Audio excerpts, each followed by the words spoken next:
Gadget, terutama gawai, sudah menjadi barang wajib ada di samping setiap individu dalam aktivitas sehari-hari. Hal ini dibuktikan oleh kutipan dari Bloomberg Techno. Menurut survei, di Indonesia menduduki peringkat pertama di dunia karena kecanduan HP. Jika dibandingkan dengan negara lainnya, waktu yang dihabiskan warga Indonesia untuk menggunakan handphone selama 6,05 jam. Disusul di peringkat kedua oleh Thailand selama 5,64 jam. Dan Argentina selama 5,33 jam. Arab Saudi selama 5,28 jam.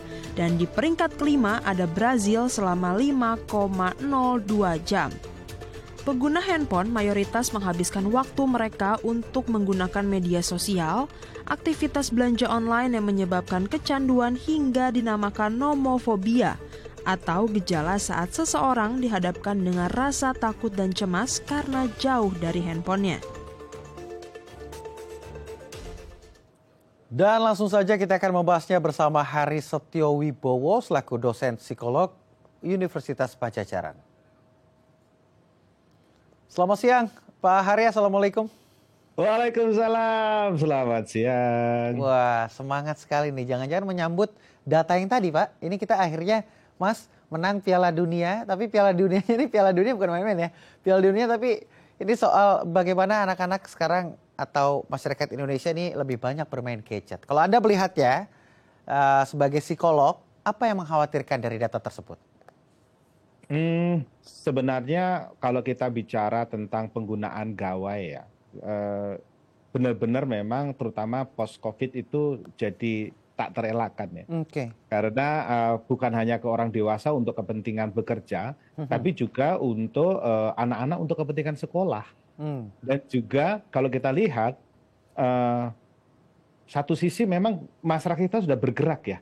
Dari penggunaan digital itu sudah untuk banyak kepentingan, bukan hanya untuk kepentingan bersosialisasi, bukan, tapi juga untuk kepentingan pendidikan, bisnis, bahkan bisa untuk entertainment gitu. Jadi memberikan banyak sekali hal yang membuat orang akhirnya kembali ke gawai sebagai cara dia untuk menyelesaikan banyak kebutuhannya gitu. Nah, satu sisi memang bisa jadi mengkhawatirkan, namun di sisi lain itu sesuatu yang nggak terelakkan dan juga banyak keuntungannya sebenarnya kan ya dengan penggunaan teknologi ini.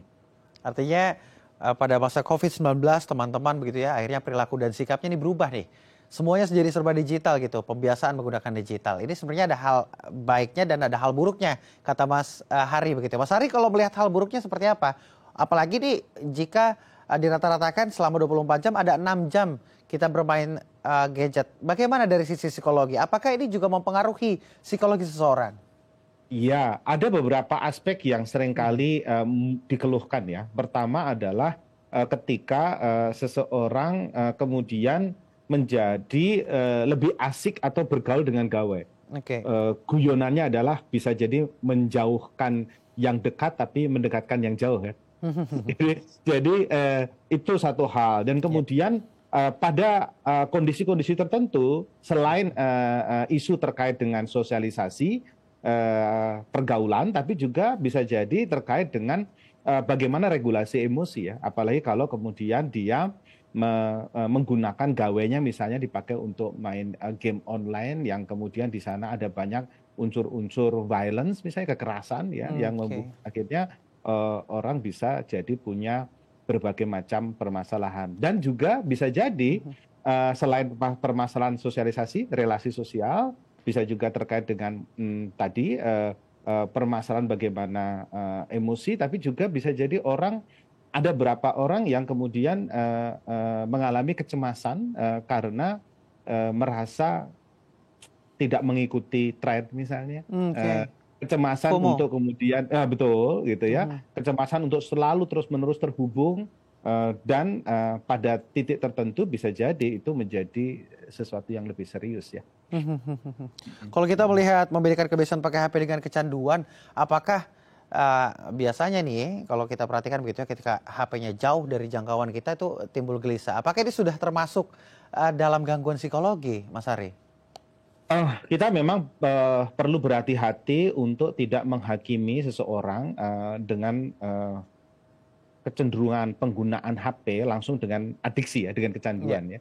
Bisa jadi dia bermasalah dengan gawai Hmm. atau kecanduan. Biasanya kalau kecanduan itu secara klinis selain durasi tapi juga dampaknya.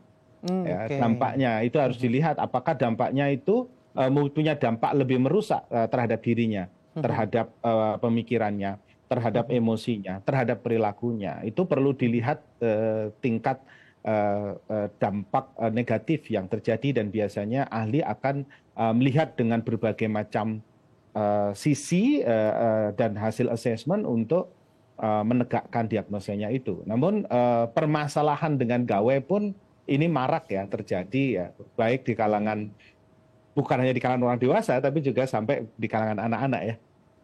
Apalagi kalangan anak-anak ini yang mengkhawatirkan ya, belum bisa membedakan mana Persis, yang baik, mana konten yang buruk begitu.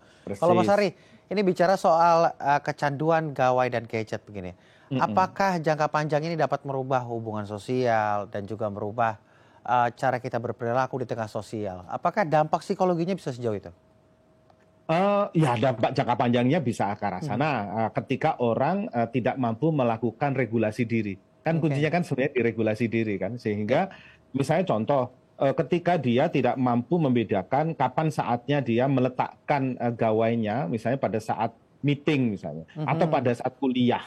Pada saat tertentu dia tidak bisa menyimpan itu untuk kepentingan relasi yang lebih nyata atau respect pada orang lain gitu. Jadi menurut pendapat saya memang itu perlu dikelola. Makanya hindari memberikan eh, gawai kepada anak sebelum anak itu dilatih bagaimana dia mengelola dirinya dan mengelola informasi yang ada dari gawai yang dia miliki ya. Dalam hal ini melakukan eh, eh, patokan-patokan ya atau filterisasi mana yang baik, mana yang bisa dikonsumsi, mana yang tidak. Mas Ari, ini kan tidak hanya anak-anak saja begitu ya, tapi secara tidak sadar juga kita sebagai remaja kadang-kadang banyak melakukan screen time begitu. Padahal kita sudah bisa mungkin ya Mm-mm. meregulasi emosi kita secara mandiri. Ini tentu apakah kita sudah masuk ke dalam kategorisasi nomofobia?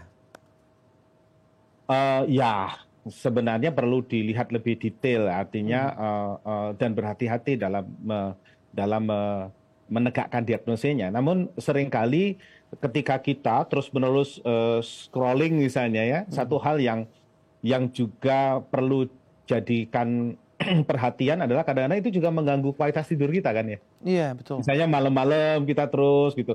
Tidak harus bahwa itu dianggap sebagai sebuah gangguan, tapi perilaku kita yang kemudian kita menjadi lupa untuk istirahat, kualitas tidur kita menjadi berkurang, itu akan mengganggu kemana-mana gitu loh. Itu sebenarnya hal yang terlihat sederhana tapi jadi nggak sederhana gitu. Ada pertanyaan liar begitu Mas Ari ya. Ini kan orang Hmm. Indonesia senang ngobrol gitu ya, senang bersosial begitu. Apakah karena ini ada sosial baru, gaya bersosial baru di digital, di dunia digital begitu hingga kebudayaan harus berpindah. Jadi akhirnya banyak masyarakat kita banyak melakukan screen time begitu. Tapi jangan dijawab terlebih dahulu, Mas Ari ini ada kaitannya atau tidak begitu ya. Kita akan break terlebih dahulu, pemirsa juga jangan kemana-mana, tetap di Halo Indonesia.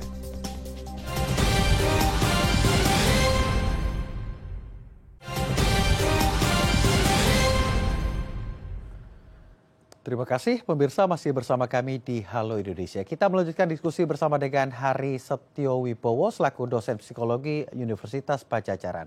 Mas Ari? Oke, kita lanjut Mas Ari. Mas Ari, apakah faktor kebudayaan, apakah infrastruktur digital yang menyebabkan ini Hmm. banyak masyarakat yang melakukan screen time? Kita juara satu loh Mas. Jadi kalau kita bicara risk factor, itu bisa dari faktor individu. Ya. Ya tadi ya, faktor individu karena dia punya kemampuan, dia punya kebutuhan dan segala macamnya. Ada juga sebenarnya bisa juga pada level keluarga ya. Keluarga bisa juga itu jadi risk factor. Tapi kalau kemudian pada level sosialnya yang lebih tinggi, ya betul infrastruktur yang memadai ya, karena kita bisa akses internet itu ada di mana saja ya. Terus kemudian juga kemudahan orang untuk membeli smartphone ya misalnya ya. Betul. Nah, saya kadang-kadang yang smartphone-nya ya tidak diikuti dengan smart orang pengguna gawainya. Iya. Gitu. Ya itu Oke. saya bisa melihat bahwa itu juga karena kemudahan mengakses. Jadi perilaku seseorang itu kan ditentukan oleh kemampuannya, Mhm. oleh juga dorongannya, yang ketiga oleh opportunity kan, Mas. Ya, oke. Ya, Sistemnya jadi tadi terbentuk, kemudahan itu karena opportunity-nya. pasarnya mudah dijangkau begitu ya, Persis. sehingga Ya, itu kesempatannya menjadi opportunity. besar. Persis. Baik, Persis. Mas, ini kan tadi Mas sebutkan, ini ada sisi positifnya kok. Ini bisnis juga di sini begitu ya, bahkan belajar juga di sini. Jika memang diharuskan kita melihat gawai, apalagi bicara soal bisnis atau komunikasi secara cepat, berarti kan penting nih Mas. Tapi bagaimana kita melakukan detox terhadap gawai itu sendiri dan boundaries terhadap diri sendiri agar bermain gawainya tidak berlebihan, secukupnya begitu. Betul. Pertama yang perlu kita kembangkan adalah self-regulated ya. Kita harus mampu meregulasi diri kita. Terus kemudian bila perlu kita ada semacam waktu. Kita punya waktu ya. Misalnya waktu untuk stop ya. Misalnya contoh kalau di anak-anak saya itu misalnya yang saya terapkan begitu azan selesai misalnya. Memang ada waktu-waktu stop gitu ya. Waktu-waktu untuk tidak menggunakan gawainya. Kalau misalnya di aturan keluarga saya itu kalau dia kedatangan tamu dari keluarga atau kita mendatangi tamu di keluarga tidak boleh ngeluarin HP. Jadi misalnya contoh ketika lebaran gitu ya, misalnya atau acara-acara keluarga itu misalnya anak-anak saya nggak boleh mengeluarkan HP gitu. Karena di situ saatnya kamu bicara, diskusi dengan keluarga gitu. Yang memang waktunya belum tentu ada kan gitu. Belum tentu setiap hari ada gitu. Atau misalnya itu yang harus kita lakukan. Atau yang paling susah itu adalah konsistensi orang tua kan ya, Mas. Jadi bagaimana caranya kalau kita mengatakan tidak, kita mulai dari kita kan, misalnya mendorong anak untuk bermain dengan sesuatu yang tidak menggunakan gawai, misalnya main di luar dan segala macamnya, menggunakan aktivitas-aktivitas yang tidak perlu menggunakan gawai, tapi orang tuanya menunggui sambil memakai gawai, itu kan juga tidak pas ya gitu. Atau misalnya ketika makan malam bersama gitu ya, baru duduk semuanya ngeluarin gawai, padahal itu saatnya di mana mungkin ada saatnya kita jeda tidak menggunakan itu. Di rumah juga begitu, hindari menurut saya menyimpan HP itu misalnya di tempat tidur ya. Jadi kalau di saya misalnya HP itu saya taruh di ruang kerja saya kalau di rumah ya, sehingga kalau ada orang yang sudah jam-jam di luar jamnya istirahat saya ya, kalau dia menghubungi saya tentu saya akan kesusahan, mereka akan kesusahan, dan itu perlu gitu ya, orang tahu supaya tidak serta-merta kita siap siaga ya, karena kalau kita terus menerus siap siaga itu kita juga jadi lelah kan, dan menurut saya matikan notifikasi yang nggak perlu. Jadi misalnya apa sih, kenapa sih kita kebayang nggak Anda punya 100 WA group, masing-masing ada notifikasinya, hidup pasti nggak tenang kan, ting tung. Ini dari mana nih?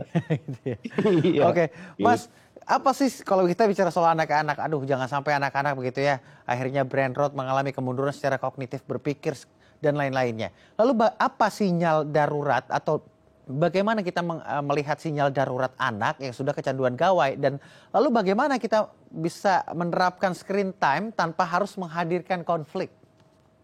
Wah, pertama kalau lihat dampaknya ya, pertama kalau untuk ke anak ya, menggunakan gawai itu memang pada saat diperlukan, apalagi kalau anak-anak ya, untuk kepentingan apa dia pakai gawai ya, gitu ya. Misalnya kalau anaknya itu usianya SMA, bisa jadi ya dia sudah mulai harus menggunakan online, transportasi online. Atau misalnya kalau SMP itu kan ujian-ujiannya dia sudah menggunakan, beberapanya sudah menggunakan gawainya dia gitu. Iya ada kepentingannya. Tapi kalau anak usia sekolah dasar, anak usia playgroup gitu ya, kita perlu lebih selektif memberikan mereka gawai. Untuk kepentingan apa? Misalnya untuk kepentingan mungkin saat-saatnya tentu dia butuh bermain misalnya. Oke, menggunakan, kalau bermain dijadwalkan saja setelah apa misalnya. Oke, kerjakan semua selesainya kamu setengah jam ya. Begitu setengah jam berhenti, terus kemudian kamu lihat dia keluar atau kamu melakukan apa-apa, nanti boleh main lagi, dan dijatah ya, misalnya sehari itu berapa, supaya anak itu bisa memilih kapan dia menggunakannya gitu. Jadi memang kita perlu konsisten untuk mengelolanya. Jangan sampai menggunakan gawe itu sebagai pelarian gitu. Misalnya, biar anaknya nggak rewel, kasih aja gawe supaya anaknya diem. Bukan begitu, justru malah kita perlu memberitahu dia kapan menggunakan gawenya, atau kapan boleh pinjam gawenya, kapan tidak gitu ya. Dibuatkan manajemen waktu yang baik, begitu orang tua mengontrol bagaimana perilaku anak juga bermain gawai. Persis. Kalau masih anak, kita yang harus pegang kendalinya. Begitu dia remaja dan segala macamnya, kita baru kemudian tambahkan kemampuan regulated termasuk ke kontennya. Oh ini loh yang pantas, oh ini yang tidak, supaya dia lebih smart. Bukan hanya smartphone-nya, tapi dianya juga smart dalam menggunakan phone-nya. Smart dalam menggunakan phone dan juga bijak dalam menggunakan gawai ini. Begitu ya Mas Arya. Terima kasih Pak Hari telah berbagi bersama kami di Halo Indonesia. Usai jeda saya akan mengajak Anda melihat wayang dari sampah plastik sebagai media dongeng Nusantara. Jangan kemana-mana, tetap di Halo Indonesia.